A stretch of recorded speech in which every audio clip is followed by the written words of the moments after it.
Bom, a palavra vulcão deriva do nome Vulcano, que é o deus do fogo na mitologia romana. Muitos deles são espalhados pelo planeta, imponentes, poderosos, enfim, observando a vida da Terra há milhões de anos. Bom, e quem nos conta mais sobre eles é esse profissional com mestrado, doutorado, pós-doutorado, ele é insuportável, nas áreas de vulcanologia, mineralogia e química. Eu quero agradecer muito a presença do diretor da Sociedade Brasileira de Geologia, o professor da Unifesp, Fábio Braz Machado. Fábio, obrigado por ter vindo. Eu que agradeço, Rony. Esse é um assunto que eu tenho uma curiosidade, que eu adoro. Te falei, né, que eu tinha feito vestibular para geologia. Eu adoro isso. Uma surpresa. Pois é. Bom, Fábio, vulcanologia é uma coisa que encanta e tudo dentro da periculosidade de um vulcão, mas eu queria que você explicasse exatamente como é que se forma um vulcão. O vulcão é uma estrutura que está lá no topo da crosta, né? Frequentemente relacionada com placas tectônicas, estabelecendo um canal direto entre o manto terrestre e a superfície, através do magma, e quando ele extravasa em superfície, forma-se a lava. Tá? É um mal necessário, indica que o nosso planeta está ativo, tem um controle direto sobre o clima, né? E, na verdade, quando mostro na televisão aí esses vulcões em montanhas, nós chamamos de vulcões centrais, eles representam só 10% da atividade vulcânica. Só 10%? Só 10%. 90% está embaixo do oceano. São os vulcões subaquáticos. E eu imaginava, Fábio, que todo vulcão, quer dizer, de forma ortodoxa, naturalmente, é aquele que é um cone, né? Tem a forma cuneiforme e tal. Que coisa engraçada isso. Nós também temos os nossos, né? Tá. Os nossos, inclusive alguns, já são patrimônios turísticos, né? E desempenham um papel fundamental, né? na estrutura do próprio país, né?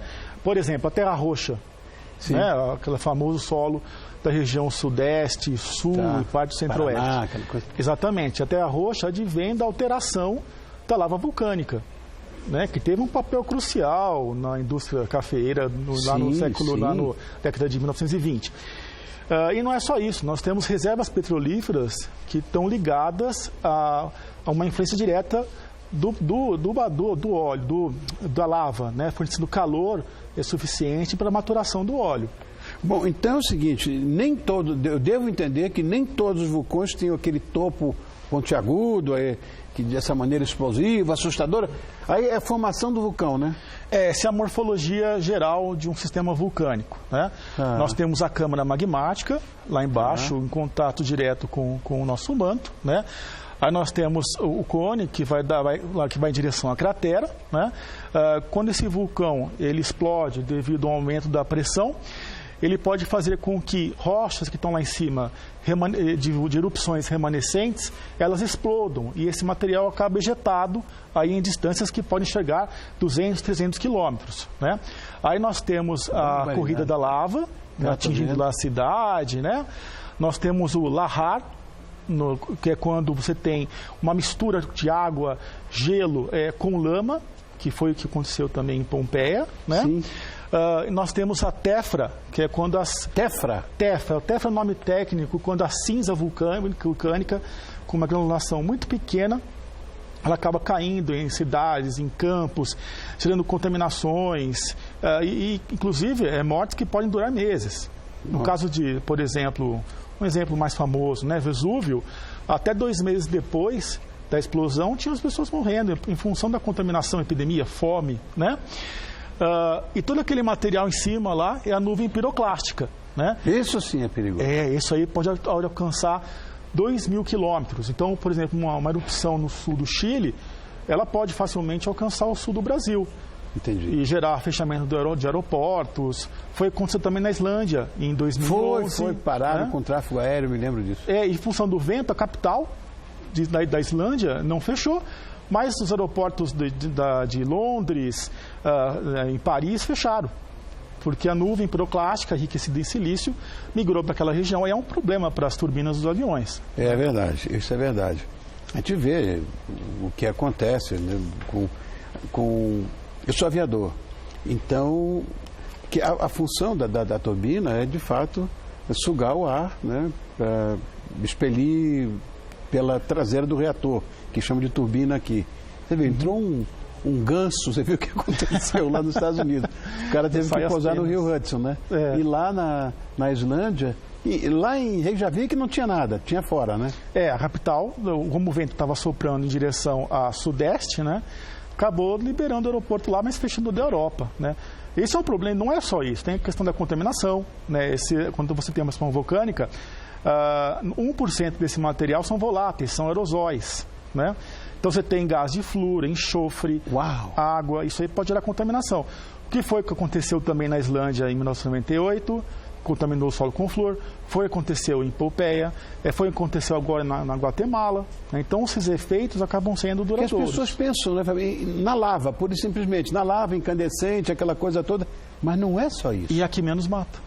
Ah, é? O problema é a nuvem piroclástica, né? E a tefra, que é as cinzas vulcânicas. A tefra, tá. Então, o que mais poderia matar a gente? Olha isso aí. Aí esse tipo de vulcão, né? Aí nós temos imagens do Havaí, né? Aí é o Kilauea.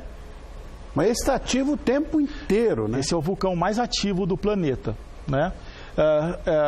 Se vocês colocarem um outro slide para mim, a gente pode comparar os tipos de vulcões. Porque você já reparou? O Kilauea, a gente viu a lava, né? Mas no vulcão da Guatemala, o vulcão de fogo, nós não vimos lava, a gente viu nuvem piroclástica, né? Mas nós não vimos, são tipos de vulcões diferentes, né? Aí, ó. Agora sim, então no canto esquerdo superior, nós temos um vulcão como o da Guatemala, que é o vulcão de fogo. Então, olha, a placa tectônica 1, ela mergulha em direção à placa tectônica 2, né? Aí essa placa, ela se funde e volta a subir, né, em direção à crosta, gerando pouca lava, que é um tipo de material que não escoa muito, né? E aí promove explosões com mais facilidade. Aqui embaixo nós temos o exemplo do Havaí, nós temos um ponto quente, chamamos de hotspot, né? É uma área onde o manto está mais aquecido, ele acende em superfície, né? À medida que a placa tectônica vai andando, você vai criando os vulcõezinhos. E aí o principal seria o Kilauea. Nesse tipo gera muita lava, é uma lava que flui muito. E aí você consegue alcançar distâncias de centenas de quilômetros, né? E o terceiro exemplo, no canto direito superior, da Islândia, que é quando uma placa tectônica 1 se separa da placa tectônica 2, gerando aí a cordilheira mesoatlântica que corta o globo. Também gera muita lava. Esses dois últimos exemplos, Havaí e Islândia, são raros em explosões, porque a lava flui muito, né? Entendi. E quando Guatemala, a lava flui pouco. Aí tem explosões severas. Porque o potencial de devastação muda de um vulcão para outro, né? Muda completamente. Tá. Por que alguns vulcões matam mais do que os outros? É associado ao tipo de vulcão, né? E também associado a como é feita a ocupação aos nossos redores. E, claro, também tem a questão do preparo da população, né? O Monte Fuji, por exemplo, é um vulcão perigoso, né? Esses vulcões operam em ciclo de 80, 100 anos. A qualquer momento ele pode explodir, né? Mas existe um plano de evacuação, as pessoas são treinadas para isso e tudo mais. Na Guatemala, o impacto é maior, ocupando áreas de risco. Mas dá para prever uma grande erupção, Você né? consegue prever erupção melhor que terremoto. Porque, como você tem uma relação com as placas tectônicas, você pode ter terremotos, pequenos tremores antes. Tá. Acentua-se também a liberação de gases. Então, você pode monitorar a quantidade de gás que está sendo exalado do vulcão, né? E inchaço do terreno. Se o terreno começa a crescer, tá. É porque o magma está chegando perto. A pressão está aumentando. Entendi. Até que a pressão extravasa e você Essa história do Kilauea que a gente vê toda hora, tem um problema lá no Havaí, isso afeta a sociedade, né? Destrói as casas, acaba com tudo, né? E isso está há milhões de anos, né? Essa história do Kilauea. Sabe que tem... O arquipélago do Havaí é inteiro, né? São ilhas hotspots. Hotspots, né? Você tem soluções inusitadas, né? Aí é um lahar, quando mistura lama com água. que também dizimou Pompeia e contribuiu para preservar os Teve uma corpos, outra né? erupção dessa que tinha um mar de lama, seria o Lahar que você fala, que não é Pompeia. Aí é o Jardim dos Fugitivos, né? Mas lá aí em Pompeia, Rony, também foi Lahar e foi a Tefra. Que tudo junto. Acumulou 25 metros de cinzas, né? E isso foi 79 depois de Cristo. E ficou durante 1.600 anos, né? Ficou esquecido, né? Em 1748 foi achado ao acaso os vestígios de Pompeia. Aí escavaram, né? Acharam lá os registros históricos feitos por Plínio e foi quando descobriu-se que até 2 meses depois ainda tinham pessoas morrendo em função da contaminação, né? A temperatura aí, né? A temperatura 10 quilômetros do vulcão chegou a 250. Quanto? 250 graus centígrados, estima-se. Uau! Então, isso... Aquela nuvem piroclástica, quando ela vai descendo, também diz que é uma temperatura absurda, né? Ela pode variar de 100 até 1.000 e poucos graus centígrados. Meu Deus do céu, meu Deus. E, agora, as famílias, como é que elas fazem para se proteger de uma erupção iminente? Tem defesa civil, essas coisas, né? Nós precisamos de estações sismológicas, né? Observações 24 horas para dar tempo da evacuação. De certa forma, embora o manto terrestre ele tem-se muito desconhecimento acerca do manto terrestre, vulcões é mais fácil de se prever do que terremoto. E é um assunto muito sério. Tanto é que no Brasil, no mês que vem, vai ser palco do Congresso Brasileiro de Geologia. Mas tem atividade vulcânica aqui no Brasil? Nós temos vulcões extintos, né? Eu preparei até um mapinha bem bacana, né? E que isso desperta interesse de pesquisadores do mundo inteiro que querem estudar como evoluiu o planeta. Então, Poços de Caldas, olha aí. Nós temos 6 vulcões centrais, né? Ilha de Trindade tem também, Noronha, olha. Trindade é o mais recente, 50 mil anos só. Novinho. Fernando de Noronha.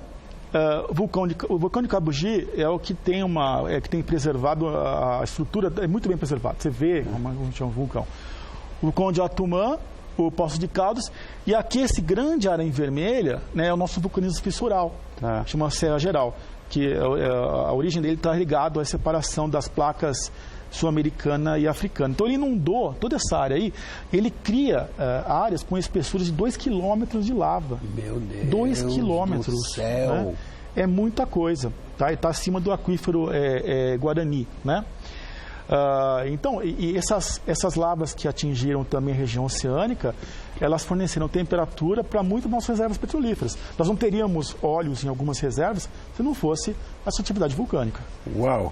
Bom, eu queria falar do seu livro, Mineralogia Ótica, porque você trouxe aqui coisas que eu adoro. Te falei quando eu era garoto, eu colecionava pedras e tudo, principalmente essas de bióxido de silício, como é o caso da ametista, do citrino. Mas você trouxe aqui um monte de coisa, obsidiana.